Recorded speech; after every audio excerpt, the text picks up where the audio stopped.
नमस्कार, आदाब, जय भीम, सत श्री अकाल। मैं हूँ माजिद सिद्दीकी और आप देख रहे हैं फोकस हिंदुस्तान न्यूज़ चैनल। आज की ख़ास खबरें सब्सक्राइब करें, लाइक करें, शेयर करें। फिर आऊँगा एक ताज़ा खबर को लेकर माजिद सिद्दीकी।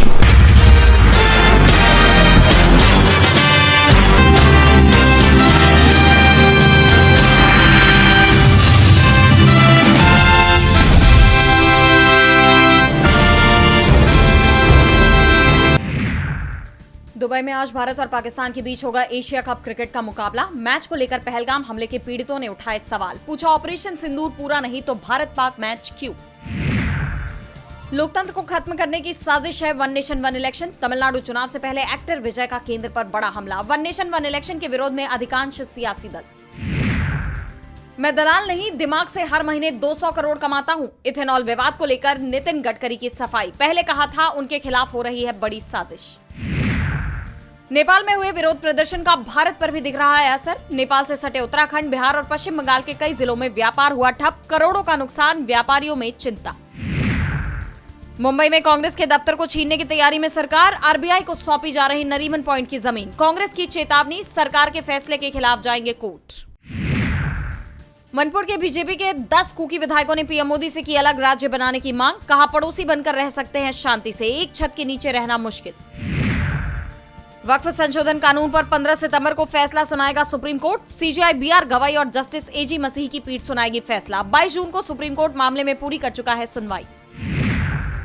राजनीतिक दलों में बढ़ते भ्रष्टाचार पर सुप्रीम कोर्ट का एक्शन, केंद्र को नोटिस भेज 4 हफ्तों में मांगा जवाब। भाजपा नेता अश्विनी उपाध्याय ने दायर की थी याचिका।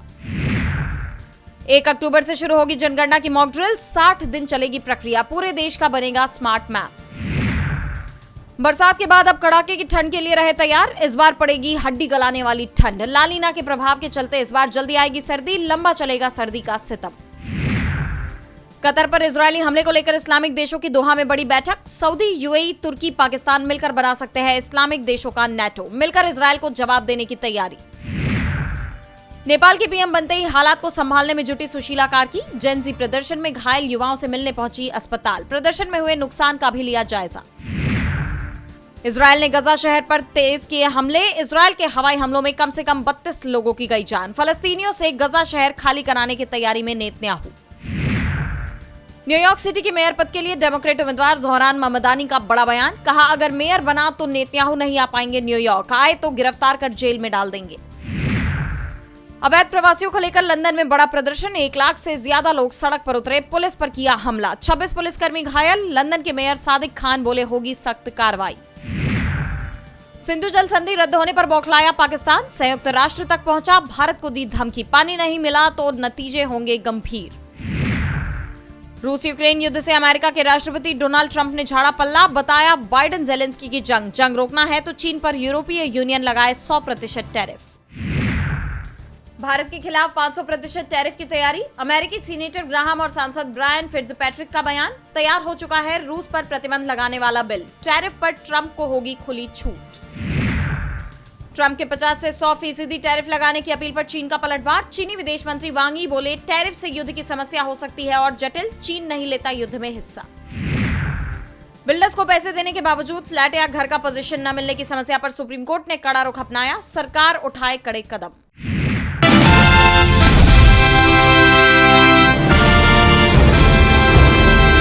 इथेनॉल मामले में विवाद बढ़ता जा रहा है और जैसे जैसे ये विवाद बढ़ रहा है, केंद्रीय मंत्री नितिन गडकरी की मुश्किलें भी बढ़ती नजर आ रही हैं। हालात ये है कि अब उन्हें सफाई देनी पड़ रही है। गडकरी ने कहा कि आपको लगता है कि मैं ये सब पैसे के लिए कर रहा हूँ, मेरा काम और प्रयोग किसानों के फायदे के लिए है, न कि ज्यादा कमाने की जरूरत से। मैं ईमानदारी से कमाना जानता हूँ, मैं कोई दलाल नहीं हूँ और न ही ये सब पैसों के लिए कर रहा हूँ। मेरा दिमाग हर महीने 200 करोड़ रुपए कमाता है। नागपुर में एक कार्यक्रम में बोलते हुए उन्होंने इथेनॉल के जरिए अपने बेटे को फायदा पहुंचाने के आरोपों पर बात की। उन्होंने साफ किया कि उनका बेटा कई कंपनियां चलाता है। गडकरी ने बेटे के कई बिजनेस का भी जिक्र किया और कहा कि ऐसे बिजनेस कृषि जगत में कई अवसर पैदा कर सकते हैं। उन्होंने खुद पर लगे आरोपों पर सफाई तो दी ही और साथ ही बड़ी चेतावनी भी दे दी। गडकरी ने कहा कि नेता अपने राजनीतिक फायदे के लिए लोगों को लड़ाने की कला जानते हैं। पिछड़ापन एक राजनीतिक स्वार्थ में बदल गया है। इसके साथ ही उन्होंने विदर्भ में 10,000 किसानों की खुद की जान लेने की घटना पर चिंता जाहिर करते हुए कहा कि मेरा भी एक परिवार और घर है। मैं कोई संत नहीं हूं, मैं भी एक नेता हूं, लेकिन मुझे हमेशा लगता रहा है कि ये घटना शर्मनाक है। हम तब तक नहीं रुकेंगे जब तक हमारे किसान समृद्ध नहीं हो जाते। हालांकि उन्होंने किसानों को लेकर अपनी मंशा साफ तो कर दी, लेकिन जिस तरह अचानक उनके रुख में ये बदलाव आया, पहले तक वो इस पूरे मामले को साजिश करार दे रहे थे, लेकिन अब उस पर अपना पक्ष रख रहे हैं। ऐसे में सवाल ये उठ रहे हैं कि उनके रुख में ये बदलाव आखिर क्यों? क्या खुद को फंसता देख उन्हें अब सफाई देनी पड़ रही है? और क्या अब उनका ये बयान इस विवाद को शांत कर पाएगा? ये देखने वाली बात होगी।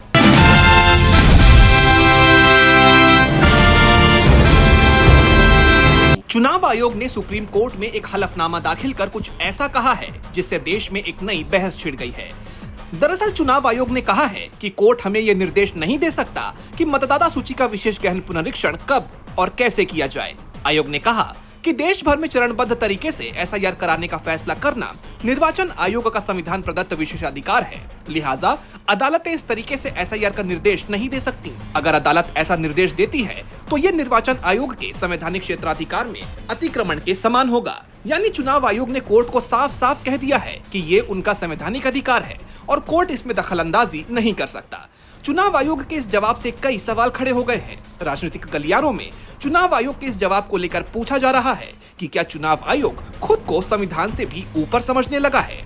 दरअसल ये पूरा मामला वकील अश्विनी उपाध्याय की जनहित याचिका से जुड़ा हुआ है, जिसमें उन्होंने देश भर में समय समय पर वोटर लिस्ट में संशोधन की मांग की थी ताकि कोई भी फर्जी वोटर लिस्ट में न रहे।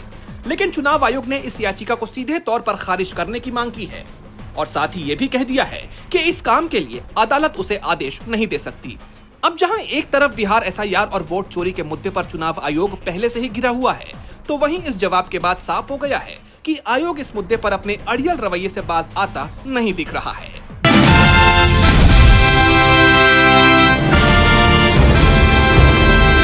क्या सुप्रीम कोर्ट की तरफ से वक्फ संशोधन कानून रद्द कर दिया जाएगा? दरअसल वक्फ संशोधन कानून की संवैधानिकता को चुनौती देने वाली याचिकाओं पर सुप्रीम कोर्ट 15 सितंबर को अंतरिम फैसला सुनाने जा रहा है। इस फैसले पर देश भर की निगाहें टिकी हैं, क्योंकि ये कानून वक्फ संपत्तियों के प्रबंधन और नियंत्रण से जुड़ा है और इसके विरोध में कई मुस्लिम संगठन और याचिकाकर्ताओं ने अपना विरोध दर्ज कराया है। 22 मई को सीजेआई बीआर गवई और जस्टिस एजी मसीह की पीठ ने इस मामले पर अपना फैसला सुरक्षित रख लिया था। इस कानून का विरोध करने वालों का कहना है कि यह कानून उनकी धार्मिक स्वतंत्रता का उल्लंघन है। सरकार के कानून से वक्फ संपत्तियों पर कब्जे शुरू हो सकते हैं, यहाँ तक कि सरकार भी वक्फ संपत्तियां छीन सकती हैं।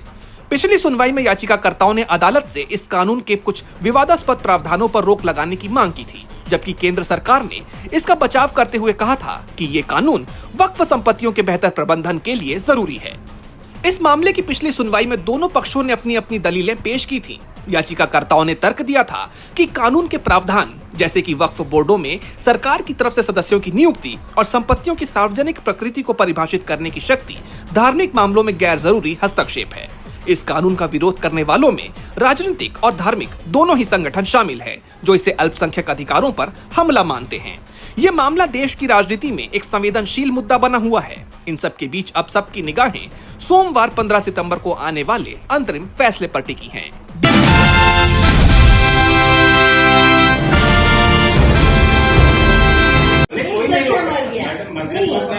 एक बच्चा मर गया तो उसके लिए सब आ गए।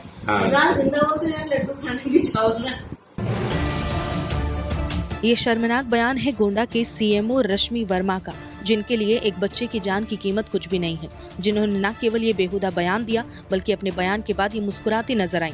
सीएमओ रश्मि वर्मा के असंवेदनशीलता पर अब सवाल उठने लगे हैं। डॉक्टर रश्मि वर्मा कहती हैं कि एक बच्चा मर गया तो क्या हो गया, हजारों जिंदा हैं, जाकर लड्डू खाइए। सीएमओ के इस बयान को लेकर सोशल मीडिया पर बवाल मचा है। लोग उन्हें हटाने तक की मांग कर रहे हैं। दरअसल गोंडा में बिना रजिस्ट्रेशन प्राइवेट नर्सिंग होम संचालित किया जा रहा था। यहाँ पर भर्ती 2 नवजात बच्चों की मौत हो गई। पहले मामले में परिजनों को अस्पताल की ओर से 54,482 रुपए का कच्चा बिल दिया गया। दूसरे मामले में लापरवाही सामने आने पर सीएमओ ने जांच टीम भेजी। एनआईसीयू वार्ड को सील करवा दिया गया। अवैध रूप से संचालित एक नर्सिंग होम में एक ही घंटे में 2 नवजात शिशुओं की मौत हो गई। घटना के बाद परिवार ने नर्सिंग होम पर लापरवाही का आरोप लगाते हुए खूब हंगामा किया। परेशान परिवार के रोने बिलखने और हंगामे की सूचना पर पुलिस और स्वास्थ्य विभाग की टीम मौके पर पहुंची। इस नर्सिंग होम जो भाजपा कार्यालय के पास स्थित है, उसे स्वास्थ्य विभाग ने सील कर दिया। हालांकि सीएमओ रश्मि वर्मा के इस बयान ने पूरे शहर को स्तब्ध कर दिया। उनके शब्दों को सुनकर लोग स्वास्थ्य विभाग की संवेदनहीनता और कथित भ्रष्टाचार पर सवाल उठा रहे हैं। इसके बाद रश्मि वर्मा की सफाई भी सामने आई है। उन्होंने कहा कि मैंने कोई भी गलत बयान नहीं दिया, मैंने सिर्फ इतना कहा था कि जब हजारों बच्चे पैदा होते हैं तो खुशी मनाने के लिए और लड्डू खाने के लिए आप लोग नहीं जाते। एक बच्चा मर गया तो आप लोग यहाँ पर आ गए, इसमें क्या गलत कहा? जो लोग मेरे खिलाफ वीडियो वायरल कर रहे हैं उन्हें करने दीजिए, मैं ऐसी चीजों को नजरअंदाज करती हूँ।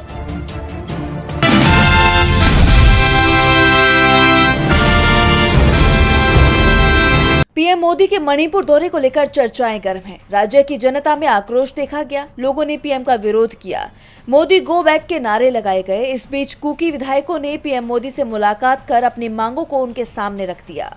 बीजेपी के ही विधायकों ने पीएम मोदी से मणिपुर के 2 हिस्से कर एक अलग केंद्र शासित प्रदेश बनाने की मांग की और इस मांग ने बीजेपी की नींद उड़ा दी है। इसे मानना पीएम मोदी के लिए बेहद मुश्किल नजर आ रहा है। दरअसल 2023 से राज्य में मैते और कुकी समुदाय के बीच जातीय संघर्ष जारी है, जो थमने का नाम ही नहीं ले रहा। राज्य में राष्ट्रपति शासन लगने के बाद भी हालात सामान्य नहीं हुए। इस संघर्ष में 250 से ज्यादा लोगों की जान चली गई और हजारों लोग बेघर हो गए। और अब पीएम मोदी मणिपुर के दौरे पर पहुंचे। इस दौरान मणिपुर के कुकी जो समुदाय के 10 विधायकों ने प्रधानमंत्री नरेंद्र मोदी से राज्य में जारी जातीय संघर्ष के जल्द राजनीतिक समाधान के लिए हस्तक्षेप करने की अपील की। बीजेपी विधायकों ने प्रधानमंत्री मोदी को एक संयुक्त ज्ञापन सौंपा, जिसमें 7 बीजेपी विधायकों सहित 10 विधायकों ने आरोप लगाया कि समुदाय को जातीय शोषण का सामना करना पड़ा और घाटी के इलाकों से उनका पूरी तरह सफाया कर दिया गया। साथ ही विधायकों ने ये दावा किया कि दोनों पक्ष सिर्फ अच्छे पड़ोसियों के रूप में शांति से रह सकते हैं, फिर कभी एक ही छत के नीचे नहीं रह सकते। यानी उन्होंने साफ कर दिया कि वो चाहते हैं कि मणिपुर के 2 हिस्से कर एक अलग केंद्र शासित प्रदेश बनाया जाए। अब उनकी इस मांग पर पीएम मोदी क्या रुख अपनाते हैं, ये देखना होगा। ऐसे में सवाल ये भी उठ रहे हैं कि क्या मणिपुर के 2 हिस्से हो जाएंगे।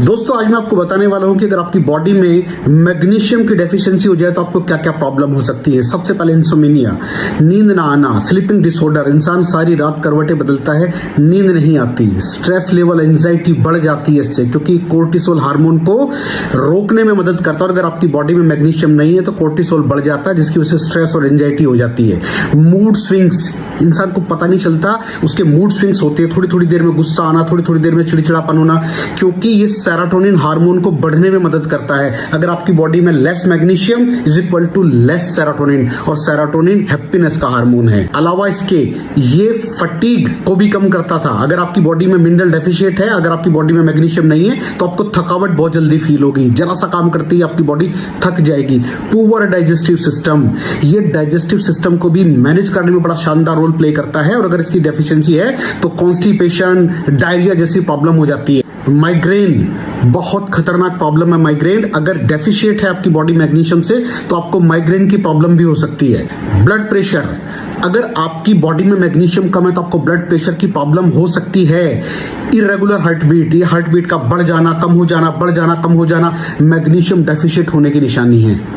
ऑस्टियोपोरोसिस, बोन हेल्थ वीक हो जाती है, क्योंकि आपकी बॉडी का 60% जो मैग्नीशियम है वो आपकी बोन्स के अंदर होता है। अगर आप बाहर से मैग्नीशियम नहीं ले रहे हैं तो आपकी बॉडी जो है वो हड्डियों में से लेना शुरू कर देती है, जिसकी वजह से ऑस्टियोपोरोसिस की प्रॉब्लम भी हो सकती है, आपकी हड्डियां कमजोर हो जाती हैं। और मसल क्रैम्पिंग, मसल क्रैम्प, नस पे नस का चढ़ जाना, मसल्स पे अकड़ जाना, बिल्कुल चलना मुश्किल हो जाता है। तो मसल क्रैम्पिंग भी तभी होती है जब आपकी बॉडी में मैग्नीशियम की डेफिशिएंसी हो। और दोस्त, हमारे यहाँ 90% से ज्यादा लोग मैग्नीशियम डेफिशिएंसी के शिकार हैं। कहां से मिलेगा मैग्नीशियम, कितनी मात्रा में लें, किस क्वालिटी का लें? तो उसका जवाब है वेस्टीज प्राइम CMD। इसके अंदर आपको भरपूर मात्रा में मैग्नीशियम मिलेगा, आपकी सारी प्रॉब्लम सॉल्व हो जाएगी। Thank you so much.